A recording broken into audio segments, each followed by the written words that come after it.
നമ്മളിപ്പം പോയിക്കൊണ്ടിരിക്കുന്ന ഈ റൂട്ടെന്ന് വെച്ച് കഴിഞ്ഞാൽ ശിരൂർ റൂട്ടാണ്. ഒരുപക്ഷെ നിങ്ങൾക്ക് അറിയായിരിക്കും, നമ്മുടെ സഹോദരൻ അർജുൻ്റെ വാഹനം അപകടപ്പെട്ട ആ ഒരു റൂട്ടുണ്ടല്ലോ, ആ ഒരു റൂട്ടിലൂടെയാണ് നമ്മൾ സഞ്ചരിച്ചുകൊണ്ടിരിക്കുന്നത്. കൂടുതലും നമ്മുടെ നാട്ടിൽ നിന്നുള്ള കൂടുതലും നാഷണൽ പെർമിറ്റ് വണ്ടികളെല്ലാം ബോംബെ, ഗോവ ഇങ്ങനെയുള്ള സ്ഥലങ്ങളിലേക്കൊക്കെ പോകാൻ വേണ്ടി പിടിക്കുന്ന റൂട്ടാണ്. സ്ഥലമെല്ലാം അടിപൊളി, ഒരു രക്ഷയില്ല. ബൈ റൂട്ട് സീനറിയൊക്കെ പക്ക. എന്തായാലും ബാക്കിയുള്ള കാഴ്ചകൾ നോക്കി കാണാം. ഇപ്പം കൂടെ പോരെ.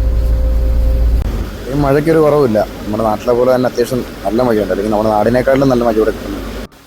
അതുകൊണ്ട് ഈ ഒരു സ്ഥലം മനസ്സിലായോ? ഇതാണ് ഗംഗാവലി പുഴ. മഴ പെയ്ത് നല്ല കവിഞ്ഞൊഴുകുകയാണ്. പുഴ പെട്ടെന്ന് ആർക്കും നമ്മുടെ മലയാളികൾക്ക് മറക്കാൻ പറ്റില്ലല്ലോ. അങ്ങനെ തന്നെ നമ്മൾ ഗംഗാവലി പുഴയുടെ അവിടെ നിന്ന് നേരെ കയറി നമ്മളൊരു സ്പോട്ടിലേക്കാണ് എത്തുന്നത്. ഈ സ്ഥലം നിങ്ങൾ എവിടെയെങ്കിലും കണ്ടതായിട്ട് ഓർക്കുന്നുണ്ടോ?